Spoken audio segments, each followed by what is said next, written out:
Vocês já assistiram Kaiji? Bom, você sente que já acabou, que vai passar o resto da vida trabalhando no mesmo emprego, no mesmo salário, a mesma vida? Bom, talvez você tenha um sonho, talvez você nunca tenha pensado em um. E aqui eu tenho a solução pra você. Aposte todo o seu dinheiro na Mega Sena, compre milhões de jogos. Um provavelmente vai dar certo, é impossível errar. E isso é Kaiji. A história de Kaiji começa com um cara que cai em um golpe, começa a dever milhões e tem que entrar no mundo das apostas. Jogando poker e até Joaquim Pô. E eu amo essa história. No início, o Kaiji é um cara comum, como você. Na verdade, um pouco pior, porque ele também é um grande fudido. Sem dinheiro, sem trabalho fixo, o que acaba piorando tudo pra ele, porque ele assinou um contrato que um amigo dele pediu, que colocava ele como a pessoa responsável por pagar algo caso ele desaparecesse. E foi exatamente isso que aconteceu. E é um contrato com agiotas. Você pode adivinhar o que vai acontecer com ele caso ele não pague. E ele não cogitou que ia dar problema, porém deu. Mas aí ele tem uma luz no fim desse túnel. O chefe desses caras, ele tá completamente maluco. E pra se entreter, ele gosta de ver pobre fazendo malabarismo. E nesse início, se você for como eu, você vai empatizar muito com o personagem principal.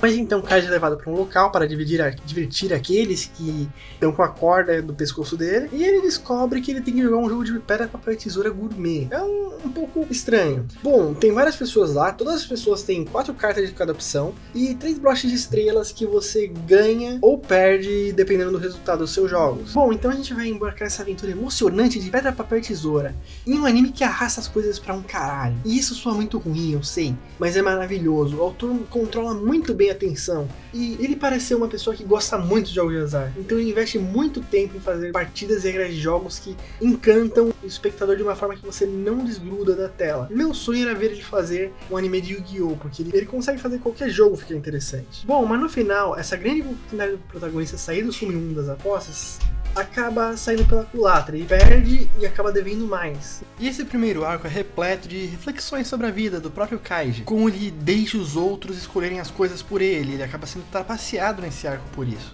Ou como ele se ilude várias vezes contra seus aliados. E por fim temos ótimos exemplos de alguém mantendo o controle apesar da ansiedade, apesar da loucura que ele tá dentro. Kaiji grita, chora e esperneia, mas sempre ele pega um fiozinho de sanidade e usa ele para escapar das situações ruins. Finalmente Kaiji está tomando o controle da própria vida, finalmente ele está montando estratégias e se motivando a tomar ação. Temos muitas coisas apresentadas aqui.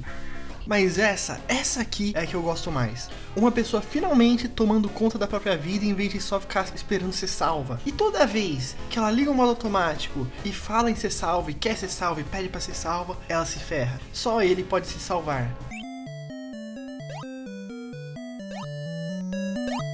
Então ele volta pra casa, derrotado, espera, blinda a mente dele, fala que dessa vez nada vai pará-lo, que ninguém nesse mundo é caridoso, e quando aparecer um novo desafio, ele não vai perder o foco e vai conseguir o que quer. Então aparece a chance, ele chega em um lugar estranho, cheio de pessoas, todas elas são colocadas em caixas fechadas e levadas até um local, e aí as caixas abrem, e o que aparece pra ele? Bom, um jogo de corrida de cavalos humana. As pessoas se encontram em uma plataforma e algumas vigas conectando a outra plataforma. Tudo suspenso no ar. Então se eles caírem nessas vigas, eles podem até morrer. E o jogo é assim. Todos eles vão ter que se equilibrar ali, como se estivessem numa corda bamba. E para conseguir uma posição melhor, porque há só 3, 4 vigas e tem muitas pessoas ali, elas têm que empurrar as outras. E se elas não empurram as outras, tem mais chances de elas serem empurradas também. E esse protagonista que se blindou, tá focado, ele cogita empurrar alguém. Ele pensa, caramba, se eu não empurrar, vão me empurrar. É a única escolha que eu tenho. E o que ele faz? Ele fica em choque,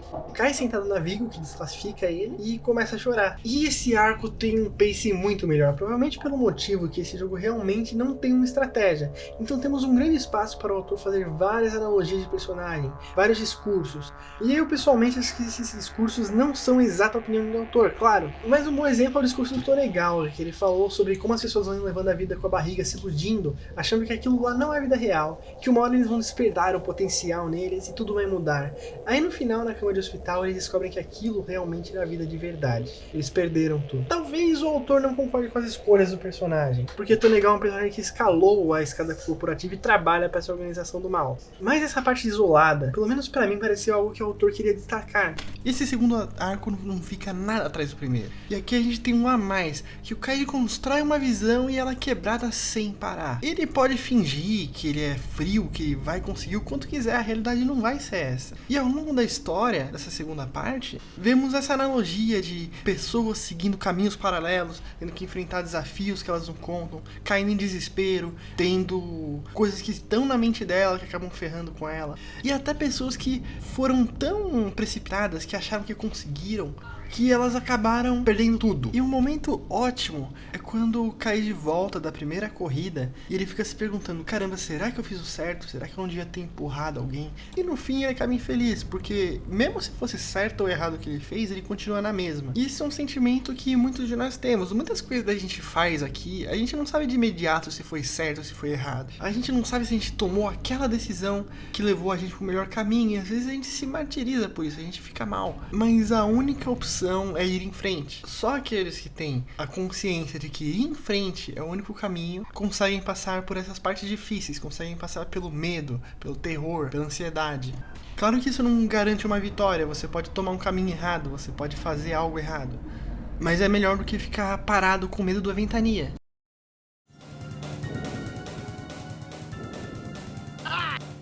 Bom, no fim da corrida de cavalo, tivemos uma situação complicada. Levaram os participantes restantes, já que Kaiji criou uma reação em cadeia de pessoas não empurrando ninguém, para o alto de um prédio que se conectava a outro prédio por meio de vigas também, só que a distância é bem maior e também a queda é certeira de morte. E então todos estão com medo, todos ficam apavorados, mas Kaiji dá um discurso motivacional, todo mundo fica encantado e sobe na viga. Porém, assim como o Kaiji, que se blindou numa hora e tomou coragem e acabou sendo derrubado por um desafio que ele não esperava, todo mundo, na hora do vamos ver, na hora de encarar, não conseguiu. Todo mundo ficou paralisado de medo, teve pessoa que não conseguiu se mexer e caiu. Teve pessoa que simplesmente desistiu, deu o prêmio pro protagonista, porque eles sabiam que eles iam morrer, e foi embora. E teve até personagens que acharam que iam conseguir. Falaram, eu ganhei, agora tudo vai mudar, eu finalmente consegui o que eu queria. Mas o inesperado veio, eles se tornaram confiantes demais e acabaram caindo em armadilhas. Então o nosso protagonista narigudo é o único que consegue completar a corrida, mas ele tá com muita raiva porque todas as pessoas ali que ele teve um apego, apesar de ter conhecido por tão pouco tempo, morreram. E pior ainda, foram trapaceadas. Kaiji pendurado na porra de uma viga lá na puta que pariu traz uma tensão enorme, porque é claro que o erro ali causa morte. A gente sabe que ele não vai errar, mas outros personagens ali vão. Mas aí, já que todo mundo é sádico, eles deram outra chance, entre aspas, pro Kaiji, que seria um novo jogo para ele realmente ganhar um prêmio. E ele vai para um jogo de cartas que é parecido com o Joaquim Pô. Tem 3 tipos de carta: o cidadão, o escravo e o rei. O escravo bate no rei, o rei bate no cidadão e o cidadão no escravo. Cada pessoa tem 5 cartas e cada rodada eles colocar uma carta virada para baixo e virar ela para revelar um com o outro. É um Joaquim Pô, só que um nível muito maior. Ainda mais porque se o protagonista perder, ele pode acabar perdendo o ouvido até a vida, porque eles colocaram um aparelho no ouvido dele que tem uma broca. E o jogo não é pago com fichas, ele é pago com centímetros dessa broca. Então conforme ele vai perdendo, a broca vai chegando mais perto do ouvido dele. E é até difícil de narrar o que acontece ali nessa parte. Mas se você já assistiu, você já sabe o que tem lá. Eu me senti muito feliz por ter começado a ver Kaiji, porque esse arco mostrou realmente do que esse autor é capaz. Você não sabe se o protagonista vai retornar dali são e salvo. Ele não é um gênio, ele não vai tirar uma solução da cartola. Ele não vai usar inteligência como se fosse magia, como acontece em alguns animes. Então ali o sofrimento que você vai ver, a agonia que você vai ter é bem maior. E assim ele consegue triunfar mais uma vez sobre aqueles caras que tem dinheiro pra caramba, que são os filhos da puta. Esse cara que ele derrotou é só um funcionário. O cara real, que é dono daquela empresa toda que fez isso tudo, ainda tá só em salvo. Como punição por ter falhado e um certo prêmio do Kaiji, porque ele pediu pro cara se desculpar depois de matar todos aqueles amigos dele, ele é forçado a se curvar em uma plataforma muito quente, de forma que ele sairia todo queimado se fizesse isso. E nessa hora o Kaiji vê um homem queimando o próprio rosto, o próprio corpo, e em vez de se sentir feliz por finalmente ter conseguido, ele nota: esse cara é igual a mim. E ele começa a se apavorar, porque ele tá vendo um ser humano ali sendo torturado. E aí que vem a cagada, ele ganhou muito dinheiro, só que ele quer vingança, ele quer derrotar aquele cara que ferrou com a vida dele, aquele cara que fez várias pessoas morrerem e acha que tudo isso é uma grande diversão. Então ele bola um jogo, ele pega uma caixa de lenço de papel, bota um monte de papelzinho e um premiado, e esse é o jogo. E ele descobre também que a caixa tem um encaixezinho que ninguém sabe, então ele vai usar isso pra trapacear contra esse grande cara mal. E essa é uma parte mais incrível do anime. Eu não sabia que podia ser tão tenso um personagem sacando um papelzinho de uma caixa. Porque aí você não queria que o protagonista fizesse isso porque era muito arriscado. Se você tivesse na posição dele, você não iria fazer isso, porque era jogar dinheiro fora. E tudo isso pra ter alguma vingança. Então ele pega, faz o jogo com o velho, tenta trapacear ele e ele perde. Que pena, você errou. E eu nem acreditei que ele perdeu na hora. Pareceu mais uma alucinação. Como se o personagem estivesse tão tenso. Que, claro, é um momento muito tenso. O Ryodo, que é o cara que o Kaiji quer ganhar, ele fica mexendo lá na caixinha. O Kaiji não consegue trapacear ele. E cada vez aumentando a tensão. Caramba, o que será que aconteceu? O que será que aconteceu? E no final ele saca o bilhete premiado e o protagonista mais uma vez perde tudo.